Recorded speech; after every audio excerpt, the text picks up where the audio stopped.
জয় শ্রীকৃষ্ণ। প্রিয় দর্শকবৃন্দ, সবার প্রতি রইল অসংখ্য প্রণাম। আপনাদের স্বাগত জানাই শ্রীমদ্ ভগবদ্গীতা চ্যানেলে। আপনাদের প্রতি বিশেষ অনুরোধ রইল চ্যানেলটি লাইক, শেয়ার ও সাবস্ক্রাইব করবেন। আজ শুনব শ্রীমদ্ ভগবদ্গীতার 10টি খুব গুরুত্বপূর্ণ উপদেশ। এই উপদেশে মিলতে পারে অবসাদমুক্ত জীবন। তাহলে জেনে নিন। বলা হয়, গীতার বাণীতে জীবনের সব সমস্যার সমাধান রয়েছে। কুরুক্ষেত্রে যুদ্ধে অর্জুনকে এই উপদেশ দিয়েছিলেন ভগবান শ্রীকৃষ্ণ। গীতার কয়েকটি বাণী নিয়ে আজ আমরা আলোচনা করব। জয় শ্রীকৃষ্ণ। তাহলে শুরু করা যাক। অতীত ও ভবিষ্যৎ চিন্তা করা একদম উচিত নয়, কারণ যা হবার তা হবে। যা হয় ভালোর জন্য হয়, তাই অতীত ও ভবিষ্যৎ চিন্তা ছেড়ে বর্তমানে বাঁচতে শেখা উচিত। কুরুক্ষেত্রের যুদ্ধে অর্জুনকে গীতার উপদেশ দিয়েছিলেন ভগবান শ্রীকৃষ্ণ। সেই উপদেশগুলি আজকের যুগেও প্রাসঙ্গিক ও উপযোগী। শ্রীমদ্ ভগবদ্গীতার কিছু বিশেষ গান যদি নিজের জীবনে আত্মসাৎ করে নিতে পারা যায়, তাহলে ব্যক্তি সমস্ত কষ্ট থেকে মুক্তির পথ খুঁজে পাবে। এর ফলে অবসাদমুক্ত জীবনযাপন করতে পারবেন ব্যক্তি। এখানে এমন 10টি উপদেশ সম্পর্কে জানানোর চেষ্টা করা হইল, যা প্রত্যেক ব্যক্তির নিজের জীবনে মেনে চলা উচিত। তাহলে শুরু করা যাক। সবাইকে আবারও প্রণাম জানিয়ে শুরু করছি। বর্তমানে বাঁচতে শেখো। অতীত এবং ভবিষ্যৎ চিন্তা করা উচিত নয়, কারণ যা হবার তা হবেই। যা হয় ভালোর জন্য হয়, তাই অতীত ও ভবিষ্যৎ চিন্তা ছেড়ে বর্তমানে বাঁচতে শেখা উচিত। 2. আত্মভাবে থাকাই মুক্তি। নাম, পদ, প্রতিষ্ঠা, ধর্ম, স্ত্রী বা পুরুষ আমরা নই।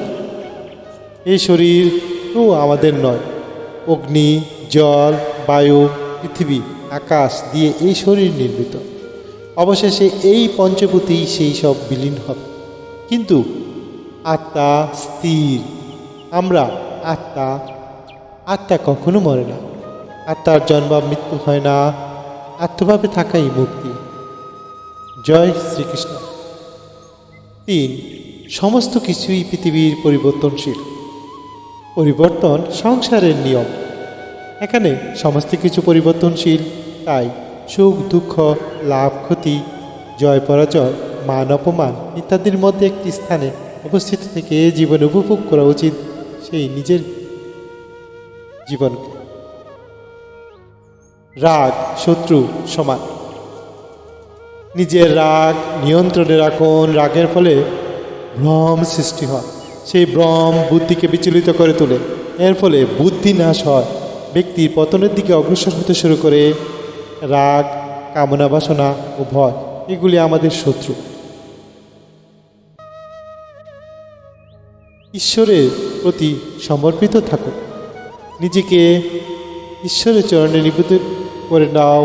ঈশ্বর আমাকে রক্ষা করবেন এবং আমরা দুঃখ, ভয়, চিন্তাতে, সুখ ও বন্ধন থেকে মুক্ত হতে পারব। দৃষ্টিকোণ শুদ্ধ রাখুন। নিজের দৃষ্টিকোণ শুদ্ধ রাখতে হবে। জ্ঞান ও কর্মকে একরূপে দেখতে হবে। এর ফলে আমাদের দৃষ্টিকোণে পরিবর্তন আসবে। মন শান্ত রাখুন। অশান্ত মনকে শান্ত করার জন্য অভ্যাস ও বৈরাগ্য নিজের মন পাকাপোক্ত স্থান দিন। না হলে অনিয়ন্ত্রিত মন আমাদের নিজেকে শত্রুতে পরিণত করবে। আমাদের সেই মন। কাজ করার আগে বিচার করো। আমরা যে কর্ম করি না কেন, তার ফলে আমাদের ভোগ করতেই হবে। তাই কর্ম করার আগে বিচার করা উচিত। নিজের কাজ করো। অন্য কারো কাজ পূর্ণ করার চেয়ে ভালো নিজের কাজ করুন। অপূর্ণ হলেও ব্যক্তিকে নিজের কাজ করাই উচিত। মমতে জীবিত রাখুন। সকলের প্রতি মমতা, সমস্ত কাজে কুশলতা ও দুঃখরূপী সংসার থেকে বিয়োগের নামই যোগ। ধন্যবাদ সবাইকে অনেকক্ষণ ধরে ভিডিওটা মনোযোগ সহকারে দেখার জন্য। ধন্যবাদ রইল আবারও চ্যানেলটি লাইক শেয়ার ও সাবস্ক্রাইব করার জন্য। কেমন লাগলো ভিডিওটি আপনার মতামত কমেন্ট বক্সে জানান এবং প্রিয় বন্ধুবান্ধবদের মধ্যে শেয়ার করুন, যাতে সবার কাছে গীতার বাণী পৌঁছে যেতে পারে। জয় শ্রীকৃষ্ণ। সবাই খুব ভালো থাকবেন।